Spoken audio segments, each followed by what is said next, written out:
ബീഹാർ തെരഞ്ഞെടുപ്പ് ചൂടിലാണ്. NDA സ്ഥാനാർത്ഥികളെയെല്ലാം പ്രഖ്യാപിച്ചുകൊണ്ട് അതിവേഗം പ്രചാരണത്തിൽ മുന്നേറിക്കഴിഞ്ഞിരിക്കുന്നു. പ്രതിസന്ധിയായി മഹാസഖ്യത്തിൽ ഇപ്പോഴും തർക്കം തുടരുകയും ചെയ്യുകയാണ്. അധികാരം നിലനിർത്താനാണ് NDA ലക്ഷ്യമിടുന്നത് എങ്കിൽ അധികാരം പിടിച്ചെടുക്കുകയാണ് ഇന്ത്യ സഖ്യം ലക്ഷ്യമിടുന്നത്. എന്താണ് ബീഹാറിലെ ഇപ്പോഴത്തെ സാഹചര്യം? അധികം വൈകാതെ തന്നെ മഹാസഖ്യത്തിലെ തർക്കം പരിഹരിക്കാൻ മുന്നണിക്ക് കഴിയുമോ? ആർക്കനുകൂലമാകും ബീഹാറിലെ കാറ്റ് എന്നാണ് നമ്മൾ അടുത്തതായി പരിശോധിക്കാൻ പോകുന്നത്. അപ്പോൾ ഇവിടെ ആദ്യമുയരുന്ന ചോദ്യം എന്ന് പറയുന്നത് നിതീഷ് കുമാർ തുടരുമോ എന്നത് തന്നെയാണ്. നിതീഷ് കുമാറിന്റെ വീഴ്ചയോ തുടർവാഴ്ചയോ എന്നതാണ് ബീഹാർ തെരഞ്ഞെടുപ്പ് ഉയർത്തുന്ന പ്രധാനപ്പെട്ട ചോദ്യം. BJP ഉയർത്തുന്ന ഇരട്ട എഞ്ചിൻ സർക്കാർ ബീഹാറിന് വലിയ കുതിപ്പേകിയിട്ടില്ല എന്ന് തന്നെയാണ് വാസ്തവം. ഭരണവിരുദ്ധ വികാരം ശക്തമായി തന്നെ അവിടെ പ്രകടമാണ് താനും. ആദ്യ പിന്നാക്ക സംസ്ഥാനങ്ങളിലൊന്നായി ബീഹാർ ഇപ്പോഴും തുടരുന്നു എന്നതാണ് വാസ്തവം. തെരഞ്ഞെടുപ്പിന് മുന്നോടിയായി വലിയ വാഗ്ദാനങ്ങളൊക്കെ, കോടികളുടെ പദ്ധതികളൊക്കെ സംസ്ഥാന കേന്ദ്ര സർക്കാരുകളൊക്കെ അവിടെ പ്രഖ്യാപിക്കാറുണ്ട് എങ്കിലും അതിന്റെ ഗുണഫലങ്ങളൊന്നും തന്നെ ജനങ്ങൾക്ക് ലഭിച്ചിട്ടില്ല. അപ്പോൾ ന്യൂനപക്ഷ പിന്നാക്ക വോട്ടുകളെ പരമാവധി ഒഴിവാക്കുക എന്ന ലക്ഷ്യത്തോടെ തെരഞ്ഞെടുപ്പ് കമ്മീഷൻ അവിടെ തിടുക്കത്തിൽ നടപ്പാക്കിയ വോട്ടർ പട്ടികയുടെ അതായത് തീവ്ര പുനഃപരിശോധനയ്ക്കെതിരായി മഹാസഖ്യം സംഘടിപ്പിച്ച വോട്ടർ അധികാര യാത്രയ്ക്ക് അവിടെ വലിയ സ്വീകാര്യത ലഭിക്കുന്നത് നമ്മൾ കണ്ടു. അപ്പോൾ വോട്ടർ പട്ടിക തീവ്ര പുനഃപരിശോധന അവിടെ സാധാരണക്കാർക്ക് സൃഷ്ടിച്ച പ്രയാസങ്ങൾ സർക്കാരിനെതിരായ വികാരമായി മാറുകയും ചെയ്തിട്ടുണ്ട് എന്ന് തന്നെയാണ് യാഥാർത്ഥ്യം. ഇതൊക്കെ തന്നെ അവിടെ തെരഞ്ഞെടുപ്പ് പ്രചാരണത്തെ ബാധിക്കും എന്നതും സംശയമില്ലാത്തതാണ്. നോക്കൂ, 20 വർഷത്തെ നിതീഷ് കുമാർ ഭരണമാണ് ബീഹാറിലേത്. 2014-15 വർഷത്തിൽ 9 മാസത്തെ ഒരു ഇടവേള മാറ്റി നിർത്തി കഴിഞ്ഞാൽ ബീഹാറിൽ കഴിഞ്ഞ 20 വർഷമായി നിതീഷ് കുമാറിന്റെ ഭരണം അത് തുടരുകയാണ്. NDAയുടെയും അതുപോലെ തന്നെ ഇടയ്ക്ക് മഹാസഖ്യത്തിന്റെയും ഒക്കെ ഭാഗമായിരുന്നു നിതീഷ് കുമാർ. 15 വർഷം നീണ്ട ജനതാദൾ RJD ഭരണം അവസാനിപ്പിച്ചുകൊണ്ട് 2005-ലാണ് നിതീഷിന്റെ നേതൃത്വത്തിൽ NDA ബീഹാറിൽ അധികാരം പിടിക്കുന്നത്. 2010-ലും NDA ജയിച്ചു കയറുന്നതാണ് കണ്ടത്. 2014-ലെത്തിയപ്പോൾ അവിടെ ലോക്സഭാ തെരഞ്ഞെടുപ്പിൽ BJP നയിക്കാൻ നരേന്ദ്രമോദിയെ ചുമതലപ്പെടുത്തിയതിൽ പ്രതിഷേധിച്ചായിരുന്നു അവിടെ നിതീഷ് കുമാർ NDA വിട്ട് പിന്നീട് RJDയുടെ പിന്തുണയോടെ മുഖ്യമന്ത്രിയാകുന്നത്. ലോക്സഭയിൽ JDU കനത്ത തോൽവി ഏറ്റുവാങ്ങിയതിന്റെ ഉത്തരവാദിത്തം ഏറ്റെടുത്ത് 2014 മേയിൽ മുഖ്യമന്ത്രി സ്ഥാനം നിതീഷ് കുമാർ ഒഴിയുകയും ചെയ്തു. അവിടെ മഹാദളിത് വിഭാഗക്കാരനായ ജിതിൻ റാം മാഞ്ചിയാണ് അന്ന് മുഖ്യമന്ത്രിയായത്. 2015-ൽ RJDയും അതുപോലെ തന്നെ JDUവും കോൺഗ്രസും ഉൾപ്പെട്ട മഹാസഖ്യം 178 സീറ്റിൽ ജയിച്ച ബീഹാറിൽ ഭരണം പിടിച്ചു. ഏറ്റവും വലിയ ഒറ്റക്കക്ഷി RJD ആയിരുന്നുവെങ്കിലും നിതീഷ് തന്നെ മുഖ്യമന്ത്രിയായി തുടരുന്നതാണ് നമ്മൾ കണ്ടത്. RJDയുമായി പിന്നീട് തെറ്റിപ്പിരിഞ്ഞ് നിതീഷ് 2017-ൽ വീണ്ടും NDA ക്യാമ്പിലെത്തി വീണ്ടും മുഖ്യമന്ത്രിയായി തുടരുകയായിരുന്നു. 2020-ൽ RJDയും അതുപോലെ തന്നെ കോൺഗ്രസും ഇടതുപക്ഷവും ഉൾപ്പെട്ട മഹാസഖ്യം കാഴ്ചവെച്ച വലിയ പോരാട്ടം, ഒരു കടുത്ത പോരാട്ടം, അതിനെ അതിജീവിച്ചാണ് NDA വീണ്ടും അധികാരത്തിലെത്തിയത്. BJPയുമായി വൈകാതെ തന്നെ നിതീഷ് കുമാർ തെറ്റിപ്പിരിഞ്ഞു. വീണ്ടും മഹാസഖ്യത്തിന്റെ പിന്തുണയിൽ മുഖ്യമന്ത്രിയായി. 2024 ലോക്സഭാ തെരഞ്ഞെടുപ്പിന് മുൻപായി BJPക്കെതിരെ പ്രതിപക്ഷ പാർട്ടികളുടെ കൂട്ടായ്മ അത് രൂപീകരിക്കാൻ മുൻപന്തിയിൽ നിതീഷ് കുമാറും ഉണ്ടായിരുന്നു. പക്ഷേ ഇന്ത്യ സഖ്യ കൂട്ടായ്മ രൂപപ്പെട്ടുവെങ്കിലും നിതീഷ് വീണ്ടും മറുകണ്ഠം ചാടുന്ന കാഴ്ചയൊക്കെയായിരുന്നു ദേശീയ രാഷ്ട്രീയം കണ്ടത്. ഇനി ബീഹാറിൽ പ്രധാനമായി ചർച്ചയാകാൻ പോകുന്നത് അവിടെയുള്ള തൊഴിലില്ലായ്മയും അതുപോലെ തന്നെ അതിദാരിദ്ര്യവും തന്നെയാണ് പ്രധാന വിഷയങ്ങളാകാൻ പോകുന്നത്. ഇരട്ട എഞ്ചിൻ സർക്കാർ എന്നൊക്കെയാണ് BJPയും അതുപോലെ തന്നെ നിതീഷ് കുമാർ സർക്കാരും ഒക്കെ പറയുന്നത്. പക്ഷേ ഇരട്ട എഞ്ചിൻ സർക്കാരുണ്ടായിട്ടും ജനങ്ങളുടെ അല്ലെങ്കിൽ യുവാക്കളുടെ പ്രധാന പ്രശ്നം പരിഹരിക്കാനാകാത്തത് അത് NDAയുടെ പ്രധാന പരാജയമാണ് എന്നാണ് പ്രതിപക്ഷം ചൂണ്ടിക്കാട്ടുന്നത്.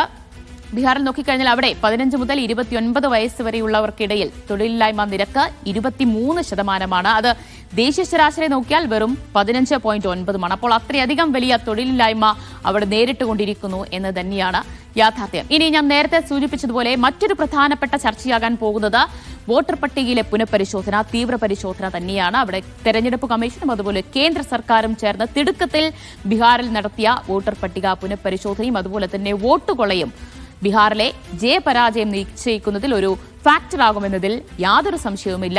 വോട്ടർ പട്ടികയിൽ നിന്ന് നീക്കം ചെയ്തത് ഏതാണ്ട് 40 ലക്ഷത്തിലധികം പേരെയായിരുന്നു.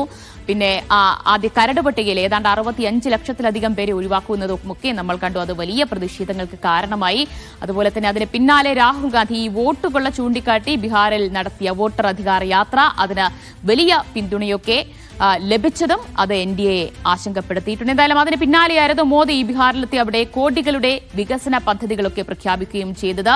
അതുപോലെ തന്നെ മറ്റൊന്നുള്ളത് നിതീഷ് കുമാറിന്റെ ജനസ്വാധീനമാണ്. അപ്പോൾ ഇതൊക്കെ തന്നെ ബീഹാറിൽ വലിയ തെരഞ്ഞെടുപ്പ് പ്രചാരണത്തെ അല്ലെങ്കിൽ ജനവികാരത്തെ, ജനങ്ങളുടെ വിധിയെ അത് എഫക്ട് ചെയ്യുമെന്ന് തന്നെയാണ് കരുതുന്നത്. എന്തായാലും നമ്മൾ ഇനി നോക്കുന്നത് മഹാസഖ്യത്തിൽ ഞാൻ സൂചിപ്പിച്ചതുപോലെ വലിയ തർക്കം അല്ലെങ്കിൽ അതൃപ്തി ഇപ്പോഴും ഈ സീറ്റ് വിഭജനത്തിന്റെ കാര്യത്തിൽ തുടരുന്നുണ്ട് എന്ന് തന്നെയാണ്. നാളെ മഹാസഖ്യത്തിന്റെ വാർത്താ സമ്മേളനം, സംയുക്ത വാർത്താ സമ്മേളനം ഒക്കെ വിളിച്ചു ചേർക്കുകയും ചെയ്തിട്ടുണ്ട്. എങ്ങനെയായിരിക്കും ഈ തർക്കത്തിന് ഇന്ത്യ സഖ്യം പരിഹാരം കാണാൻ പോകുന്നത്, അല്ലെങ്കിൽ ഒരു സൊല്യൂഷൻ എങ്ങനെയായിരിക്കും ഉരുത്തിരിഞ്ഞു വരാൻ പോകുന്നത് എന്നതുകൂടി നോക്കാം. സജു തോമസ് ഡൽഹിയിൽ നിന്ന് വിശദീകരിക്കും. ബീഹാറിൽ രണ്ടാം ഘട്ട വോട്ടെടുപ്പിന്റെ നാമനിർദ്ദേശ പത്രിക പിൻവലിക്കാൻ ഇനിയിപ്പോൾ മണിക്കൂറുകൾ മാത്രമാണ് ബാക്കിയുള്ളത്. നവംബർ 11 നടക്കുന്ന രണ്ടാം ഘട്ട വോട്ടെടുപ്പിന്റെ നാമനിർദ്ദേശ പത്രിക പിൻവലിക്കാനുള്ള അവസാന തീയതി നാളെയാണ്.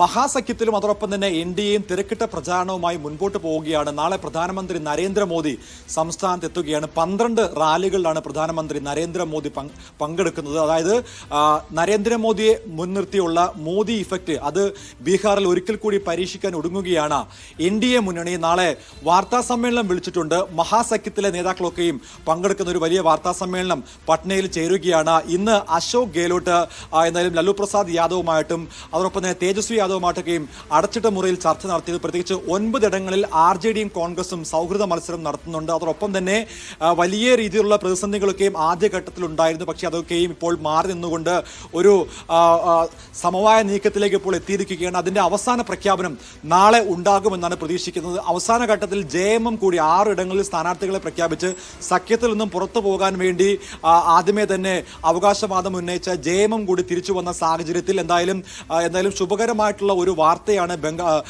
ബീഹാറിൽ നിന്നും നാളെ പ്രതീക്ഷിക്കുന്നത്. നാളെ 11 മണിക്ക് പട്നയിലാണ് വാർത്താ സമ്മേളനം നടക്കുക. ഈ വാർത്താ സമ്മേളനത്തിലാകും കൃത്യമായിട്ടുള്ള മഹാസഖ്യത്തിന്റെ പ്രഖ്യാപനങ്ങൾ ഉണ്ടാവുക. ഇന്ന് എന്തായാലും പ്രധാനമായിട്ടും 5 പ്രഖ്യാപനങ്ങൾ എന്തായാലും ഇന്ന് ഉണ്ടായിട്ടുണ്ട്. മഹാസഖ്യം അധികാരത്തിൽ വരികയാണെങ്കിൽ കൃത്യമായി ഏതൊക്കെ രീതികളിൽ ഏതൊക്കെ മേഖലകളിലായും മാറ്റമുണ്ടാവുക എന്നുള്ളതാണ് ഇന്നിപ്പോൾ തേജസ്വി യാദവ് അദ്ദേഹത്തിന്റെ സാമൂഹ്യ മാധ്യമ അക്കൗണ്ടിലൂടെ അദ്ദേഹത്തിന്റെ വാർത്താ സമ്മേളനത്തോടെ വ്യക്തമാക്കിയത്. പ്രത്യേകിച്ച് സ്ത്രീകൾക്കടക്കം അവരുടെ അക്കൗണ്ടിലേക്ക് പ്രതിമാസം പണം നൽകുന്ന പദ്ധതികൾ, അതോടൊപ്പം തന്നെ പെൻഷൻ പദ്ധതികൾ, യുവാക്കൾക്കായുള്ള പദ്ധതികളടക്കമുള്ള ചില പ്രഖ്യാപനങ്ങൾ നാളെ ഉണ്ടാകുമെന്നാണ് മനസ്സിലാക്കുന്നത്. പ്രധാനമായിട്ടും ഈ മഹാസഖ്യത്തിലെ അംഗങ്ങൾ തമ്മിൽ പരസ്പരം മത്സരിക്കുന്ന ചില ഇടങ്ങളിൽ അതിലൊരു തീരുമാനം ഇന്നത്തെ ചർച്ചയോട് കൂടി ഉണ്ടായിട്ടുണ്ട്. അതിന്റെ പ്രഖ്യാപനം നാളെ ഉണ്ടാകുമെന്നാണ് പ്രതീക്ഷിക്കുന്നത്. പ്രത്യേകിച്ച് BJPയുടെയും NDA മുന്നണിയുടെയും നേതാക്കളൊക്കെയും പറയുന്നത് മഹാസഖ്യത്തിൽ വലിയ പ്രതിസന്ധികൾ തുടരുകയാണ്. പരസ്പരം മത്സരിക്കുന്ന നേതാക്കളാണ് ഈ സഖ്യത്തിലുള്ളത് എന്നുള്ള വളരെ വലിയ രീതിയിലുള്ള പ്രചാരണ രംഗവുമായി മുൻപോട്ട് പോകുമ്പോൾ അതിനെയൊക്കെയും മാറ്റിമറിച്ചുകൊണ്ടുള്ള ചില പ്രഖ്യാപനങ്ങൾ നാളെ ഉണ്ടാകുമെന്നാണ് നമ്മൾ പ്രതീക്ഷിക്കുന്നത്. എന്തായാലും ഇനിയിപ്പോൾ ദിവസങ്ങൾ മാത്രമാണ്, 2 ആഴ്ചകൾ മാത്രമാണ് ബീഹാറിലെ വോട്ടെടുപ്പിന് ബാക്കിയുള്ളത്. നവംബർ 6-നും നവംബർ 11-നുമാണ് 2 ഘട്ടങ്ങളിലായിട്ടാണ് ബീഹാറിൽ വോട്ടെടുപ്പ് നടക്കുന്നത്.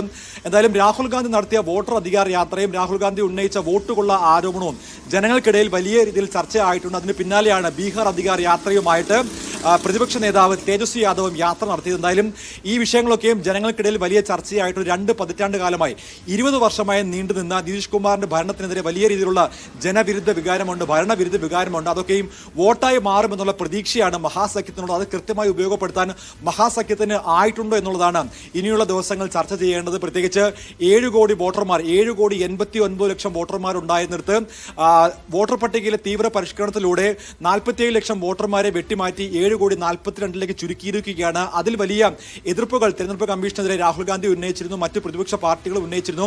ഒരു വിഭാഗത്തെ മാത്രം, പ്രത്യേകിച്ച് ബംഗ്ലാദേശിൽ നിന്ന് എത്തിയ മുസ്ലിങ്ങളാണ് അവിടെ കൂടുതൽ, അതുകൊണ്ട് തന്നെ അവരെ മാറ്റി നിർത്തണമെന്നുള്ള പ്രധാനപ്പെട്ട ഒരു അജണ്ട ഇതിന് പിന്നിലുണ്ട് എന്നുള്ള ആരോപണമൊക്കെയും ബീഹാറിലെ കോൺഗ്രസും മറ്റ് പ്രതിപക്ഷ പാർട്ടികളും ഉയർത്തിയ സാഹചര്യത്തിൽ അതൊക്കെയും വോട്ടെടുപ്പിനെ സ്വാധീനിക്കാനുള്ള സാധ്യത മുന്നിൽ കാണുന്നുണ്ട്. അതെന്തായാലും അതൊക്കെയും കേന്ദ്രീകരിച്ചുള്ള വലിയ പ്രചാരണ മുഖങ്ങൾ തുറന്നിരിക്കുകയാണ്. എന്തായാലും വലിയ ജനകീയ പ്രഖ്യാപനങ്ങളാണ് NDA നടത്തിയിരിക്കുന്നത്. പ്രത്യേകിച്ച് കഴിഞ്ഞ 10 മാസത്തിനിടെ പ്രധാനമന്ത്രി നരേന്ദ്രമോദി 7 തവണയാണ് ബീഹാർ സന്ദർശിച്ചത്. 1.5 ലക്ഷം കോടിയിലധികം രൂപയുടെ പ്രഖ്യാപനങ്ങളാണ് കേന്ദ്ര സർക്കാർ ബീഹാറിന് വേണ്ടി നൽകിയത്. നമുക്കറിയാം ബീഹാറിനെ താങ്ങി നിർത്തുന്നത് നിതീഷ് കുമാറിന്റെ 17 അംഗ MP-മാരാണ്. 12 അംഗ MP-മാർ ലോക്സഭയിലും 4 MP-മാർ രാജ്യസഭയിലും ഉണ്ട്. അപ്പോൾ ഈ MP-മാരുടെ ഒരു പിൻബലത്തിലാണ് 3ാം NDA സർക്കാർ, 3ാം BJP സർക്കാർ മുൻപോട്ട് പോകുന്നത്. അതുകൊണ്ട് തന്നെ ഈ വിഷയവുമായി ബന്ധപ്പെട്ട് വലിയ പ്രതിഷേധങ്ങളും ചില കോളിളക്കങ്ങളും NDA മുന്നണിയിൽ തുടരുകയാണ്. പ്രത്യേകിച്ച് ചിരാഗ് പാസ്വാന് 29 സീറ്റ് നൽകിയതിൽ JDUവിന് ഒട്ടും താല്പര്യമില്ല. 101 സീറ്റുകൾ വീതമാണ് JDUവും അതോടൊപ്പം തന്നെ BJPയും മത്സരിക്കുക. 29 സീറ്റുകളിലാണ്. എന്തായാലും നാളെ സംയുക്ത വാർത്താ സമ്മേളനം ഇന്ത്യ സഖ്യം നടത്തുന്നു. നാളെയോടുകൂടി തന്നെ മഹാസഖ്യത്തിലെ കല്ലുകടി സീറ്റ് തർക്കത്തിന് ഒരു പരിഹാരമാകുമെന്ന് നമുക്ക് കരുതാം. സജു തോമസ് ആണ് വിവരങ്ങൾ നൽകിയത്. ഇതോടെ ഇന്നത്തെ ന്യൂസ് ഡീകോഡ് ഇവിടെ പൂർണ്ണമാകുന്നു. ഇടവേളയ്ക്ക് ശേഷം ഔട്ട് ഓഫ് ഫോക്കസ് കാണാം.